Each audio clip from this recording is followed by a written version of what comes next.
देवी सर्वभूतेषु माँ चन्द्रघण्टारूपेण संस्थिता। नमस्तस्यै नमस्तस्यै नमस्तस्यै नमो नमः। जय माता दी। ओम नमः शिवाय।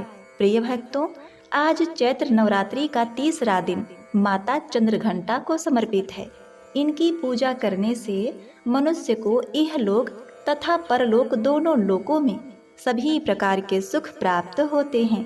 उनका परम कल्याण होता है। देवी की पूजा में लीन साधक को कई तरह की सूक्ष्म ध्वनियाँ सुनाई देने लगती है, जो मन को शांति प्रदान करती हैं, क्योंकि इस दिन साधक का त्रिनेत्र अर्थात मणिपुर चक्र जागृत होने से ऐसा होता है। तो इन क्षणों में बड़ा ही सावधान रहना चाहिए। इसीलिए इनकी पूजा पाठ कथा श्रवण को बीच में ही छोड़कर उठना नहीं चाहिए। माँ चंद्रघंटा की कथा पूजा करने से निराशा, निर्बलता, दरिद्रता, नकारात्मक ऊर्जा, भय जैसे विकार नष्ट हो जाते हैं तथा उन्हें परम पद की प्राप्ति होती है। इनका भक्त खुशहाल, निर्भय, धनवान बनता है। अगर जिस व्यक्ति को क्रोध अधिक आता है तो माता चंद्रघंटा की उपासना से वो क्रोध मुक्त हो जाता है।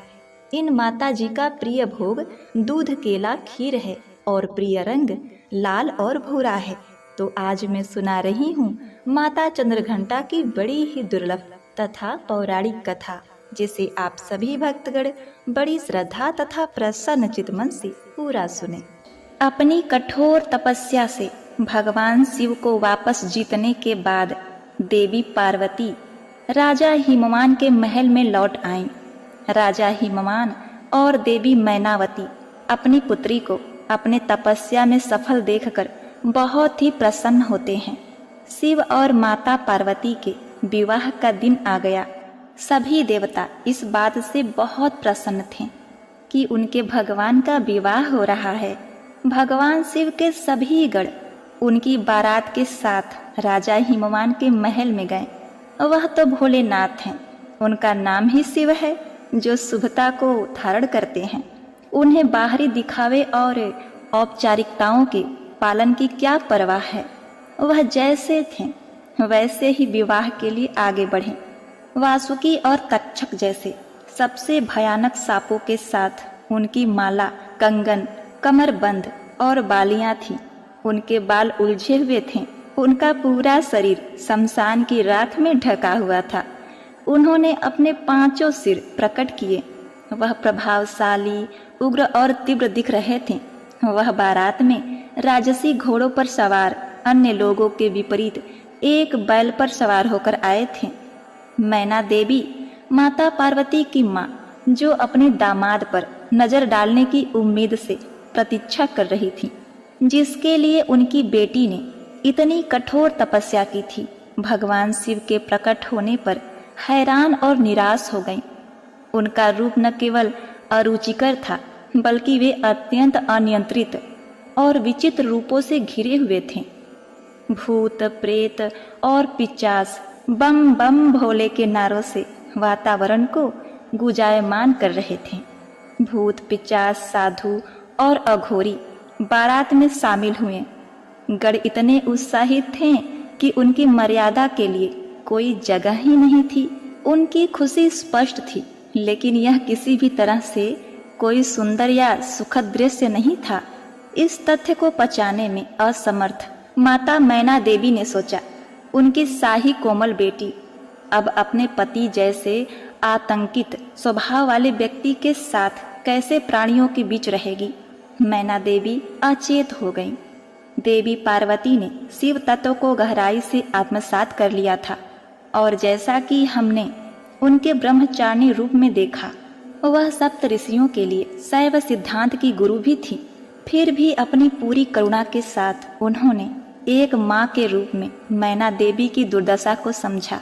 भोलेनाथ को शांत होने और विवाह के लिए एक सुखद स्वरूप प्रस्तुत करने के लिए मनाने के लिए गई। अब देखिए, देवी पार्वती ने स्वयं उनके तीव्र रूप से मेल खाने के लिए क्षण भर के लिए उग्र रूप धारण कर लिया। उनके 10 हाथों में विभिन्न शस्त्र थे और उनके मुकुट पर एक घंटी के आकार का चंद्रमा था। देवी के इस रूप को चंद्रघंटा रूप में पूजा जाता है। माँ के इस रूप ने भगवान शिव के रौद्र रूप को शांत किया और उनके उपद्रवी गणों को वश में किया। चंद्रघंटा के उग्र और तेजस्वी रूप को मानते हुए माँ ने शिव से सौम्य रूप धारण करने का आग्रह किया, जिस पर वह तत्पश्चात सहमत हो गए। उनके अनुरोध पर शिव जी ने अपना भयानक रूप त्याग दिया और भगवान विष्णु को सबसे आकर्षण दूल्हे के रूप में उनका श्रृंगार करने दिया। भगवान शिव को इस रूप में चंद्रशेखर या सुंदरेश्वर के नाम से जाना जाता है। देवी पार्वती ने शिव जी के प्रति अपना प्रेम दिखाने के लिए, जिनकी जटाओं पर हमेशा आधा चंद्रमा रहता है, अपने माथे पर आधा चंद्रमा सजाया। भव्य विवाह के बाद देवी पार्वती एक शालीन नई दुल्हन के रूप में भगवान शिव के साथ गईं। भगवान शिव अभी भी ध्यान में डूबे थे और देवी पार्वती एक बार फिर हर दिन उनकी गुफा को साफ करती और उनकी सभी जरूरतों का प्रेम से ख्याल रखती थीं। धीरे धीरे देवी पार्वती ने कैलाश पर अपना नया घर स्थापित कर दिया। इस बीच तारकासुर बेचैन हो रहा था। अब तो शिव और उनकी शक्ति एकजुट हो गए थे, इसीलिए तारकासुर भयभीत था। उसने नवविवाहितों के जीवन में सौंदर्य को बाधित करने के लिए एक दुष्ट चमगादड़ राक्षस जतुकासुर को भेजा। जबकि भगवान शिव घोर तपस्या में लीन थे और माता पार्वती अपने घर के काम काज में, जतकासुर पूरी चमगादड़ सेना के साथ कैलाश पहुंचा। जतकासुर और उसकी चमगादड़ सेना ने आकाश को केवल अपने पंखों से ढक लिया। उन्होंने माँ पार्वती के नव सजाए घर को उजाड़ना शुरू कर दिया। अभी भी एक संकोची दुल्हन और राक्षसों और असुरों के तरीकों में माँ पार्वती ने शक्तिशाली नंदी की मदद लेने का फैसला किया, लेकिन नंदी जी कहीं नहीं मिले। इसी बीच भगवान शिव के अन्य गणों ने जतकासुर और उसकी शक्तिशाली सेना से सुरक्षा के लिए उनसे प्रार्थना किया, क्योंकि उन्हें बार बार जतकासुर के हाथों हार का सामना करना पड़ रहा था और भगवान शिव अभी भी गहरी तपस्या में लीन थे। तब माता पार्वती स्वयं शिव से मिलने गई। उन्होंने उनसे इस स्थिति से बाहर निकलने का मार्गदर्शन करने के लिए विनती की। फिर भी अपने तप से विचलित न होते हुए भगवान शिव ने उन्हें भीतर से सशक्त करने का निर्णय लिया। भगवान शिव अपनी साधना में गहरे थे। तभी माता पार्वती को जतकासुर से स्वतंत्र रूप से लड़ने की प्रेरणा मिली। अकेले उन्होंने जतकासुर से युद्ध करने का फैसला किया। वह गुफा से बाहर निकली और उन्होंने देखा कि आकाश अभी भी अंधेरा था, चमगादड़ों के पंखों से ढका हुआ था। उन्होंने चंद्रदेव से प्रार्थना किया कि वह उनके लिए युद्ध के मैदान को रोशन करने के लिए उनके माथे पर आराम करें। युद्ध के मैदान में उनकी सहायता करने के लिए हिमालयी भेड़ियों का एक झुंड उनकी सहायता के लिए दौड़ा। देवी पार्वती को जल्द ही पता चल गया कि जतुकासुर आकाश में चमगादड़ों द्वारा सक्रिय था, इसीलिए वह युद्ध के मैदान में एक विशाल घंटा एक घंटा लेकर आई। घंटी इतनी जोर से बजी कि चमगादड़ों ने आसमान साफ कर दिया। जैसे ही भेड़ियों में से एक ने जतकासुर पर आक्रमण किया, देवी पार्वती ने जतकासुर के सिर पर घंटे से प्रहार किया, जिससे वह एक ही झटके में मर गया। माथे पर चंद्र और हाथ में घंटा लिए देवी के इस रूप को ब्रह्मदेव ने देवी चंद्रघंटा के रूप में महामंडित किया। शरणागत दीनार्त परित्राण परायणे सर्वस्यार्ति हरे देवी नारायणी नमोस्तुते। सर्वमंगल मंगले शिवे सर्वार्थ साधिके शरण्ये त्र्यंबके गौरी नारायणी नमस्तुते। प्रिय दर्शकों, यह कथा इस बात का प्रतीक है कि अपने अंदर की शक्ति को पहचानने के लिए हमें दैवी प्रेरणा की आवश्यकता है। जैसे कि भगवान शिव ने माता पार्वती को बताया चंद्रघंटा के रूप में युद्ध करके पास मौजूद अपार शक्ति का एहसास कराने के लिए घंटे के आकार के अर्धचंद्र से सुशोभित सुनहरे रंग वाली और 10 भुजाओं वाली वह सुनहरे शेर पर सवार हैं। 8 कोमल हाथों में त्रिशूल, गदा, तीर, धनुष, तलवार, कमल, घंटी, एक रुद्राक्ष माला और कमंडल युक्त पानी का बर्तन है, जबकि उनका एक हाथ अभय मुद्रा, भय को दूर करने वाली मुद्रा में है। उन्होंने नारंगी रंग के वस्त्र पहने हैं। वह शेर या बाघ पर सवार हैं, जो बहादुरी और ताकत का प्रतीक है। जय माता चंद्रघंटा। एक बार प्रेम से बोलिए, जय माता चंद्रघंटा। ओम नमः शिवाय। जय माता भगवती। प्रिय भक्तगणों, अब आइए सुनते हैं माता पार्वती, माँ भवानी की पुत्री मनसा देवी की कथा। भगवान शिव की मानस पुत्री होने के बाद भी मनसा देवी की पूजा शिव परिवार के साथ नहीं हो रही थी, जबकि उनके परिवार के ही माता पार्वती, गणेश जी, कार्तिकेय भगवान, भैरव, नंदी आदि की पूजा हो रही थी, जिसकी वजह से मनसा देवी असंतुष्ट रहती थी और इस समस्या को लेकर वो भगवान शिव के पास गईं। शिकायत सुनकर शिव जी ने कहा, हे पुत्री मनसा, पृथ्वी पर चंपापुरी में एक सौदागर चंद्रधर मेरा विख्यात एवं कट्टर भक्त है। सर्वप्रथम उसी सौदागर से तुम पूजा लो। अगर वह तुम्हें पूजा दे देगा तो तुम्हारी पूजा इस पृथ्वी पर शिव परिवार की तरह होने लगेगी। मनसा देवी चंपापुरी के चंद्रधर के पास प्रकट हुई और उस सौदागर से अपनी पूजा मांगी, लेकिन चंद्रधर ने उनकी पूजा करने के बजाय उनकी अवहेलना कर डाली। परिणाम स्वरूप सौदागर के 6 पुत्रों को मनसा देवी के विष का कोपभाजन शिकार होना पड़ा। सभी पुत्र सर्प के दंश के शिकार हुए। कट्टर शिव भक्त चंद्रधर फिर भी मनसा देवी की पूजा को तैयार नहीं हुआ।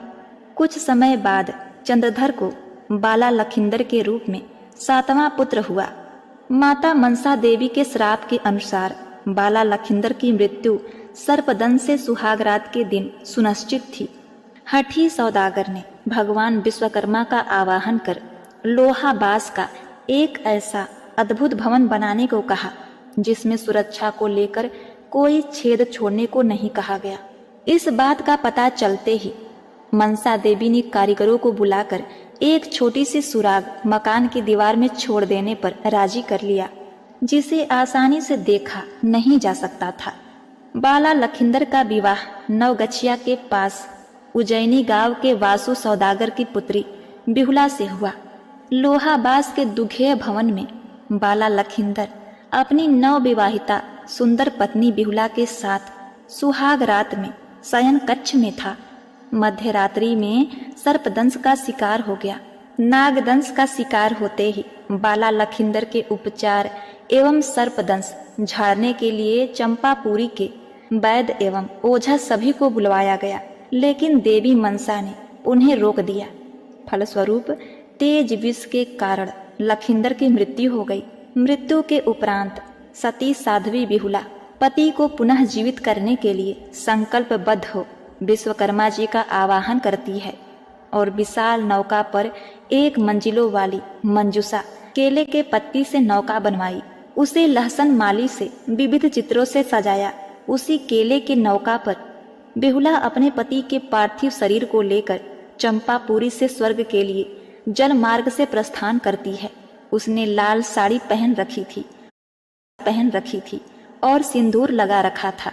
नदी के किनारे उस शव को बहुत दूर ले गई। वह अपने पति को पुनः जीवित करने पर तुली हुई थी।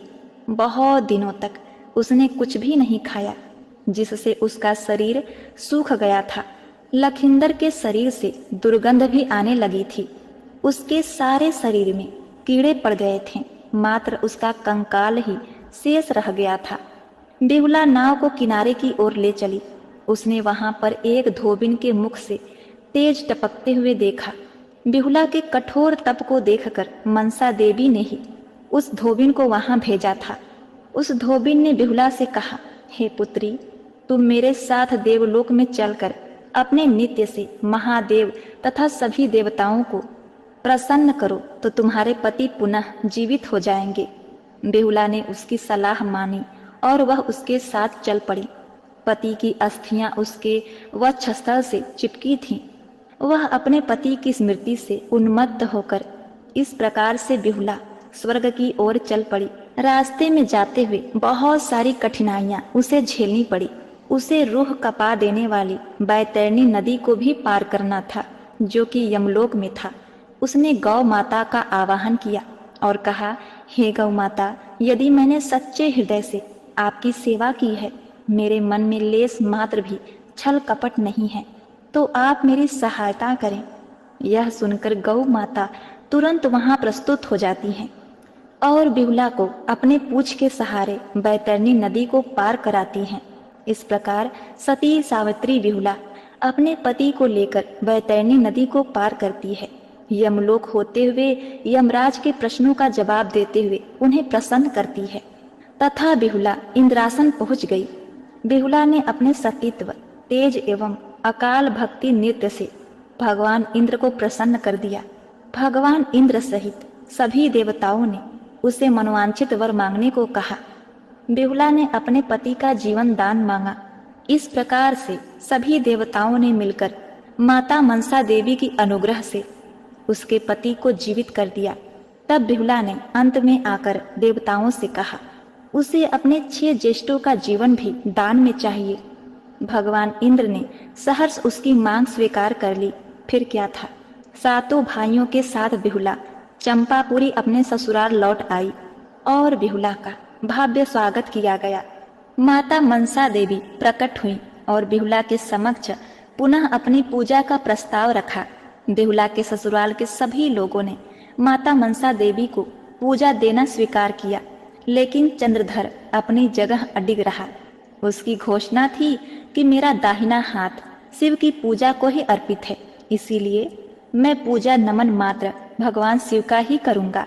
घर के सभी परिजनों ने मिलकर हठी सौदागर को देवी मां मनसा की पूजा करने के लिए मना लिया। चंद्रधर ने हामी तो भर दी, लेकिन अपने बाएं हाथ से मनसा देवी को पूजने के लिए फूल और नैवेद्य अर्पित किए। पूजा के लिए भव्य मनसा बिसहरी मंदिर का निर्माण किया गया। कहा जाता है तभी से मनसा देवी की पूजा शिव की मानस कन्या के रूप में होने लगी। उसी वक्त मनसा देवी ने बेहुला को आशीर्वाद दिया, दुनिया की सती नारियों में से उसका स्थान सुरक्षित रहेगा और उच्च रहेगा, और मनसा पूजा के साथ ही बेहुला की भी पूजा की जाएगी।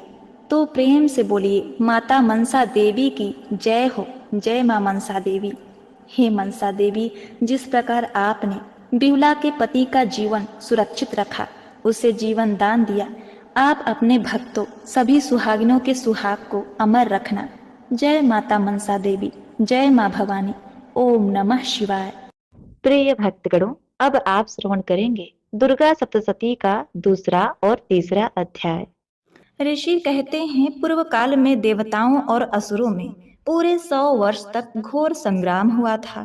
उसमें असुरों का स्वामी महिषासुर था। देवताओं के नायक इंद्र थे।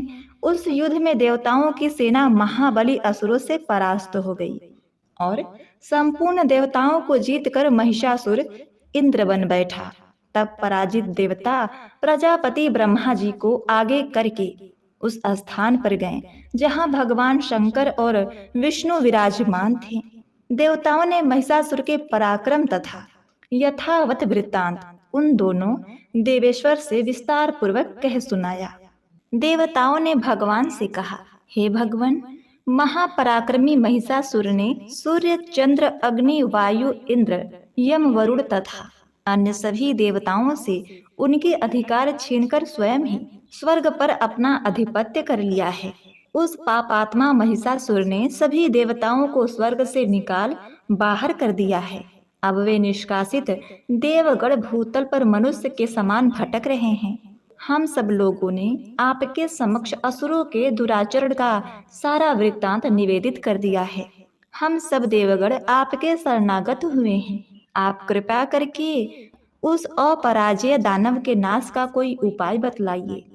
देवताओं के मुख से ऐसी अनहोनी घटना सुनकर भगवान श्री विष्णु और शंकर जी को दैत्यों पर बड़ा क्रोध आया। उनकी भौहें तन गई और आंखें लाल हो गईं।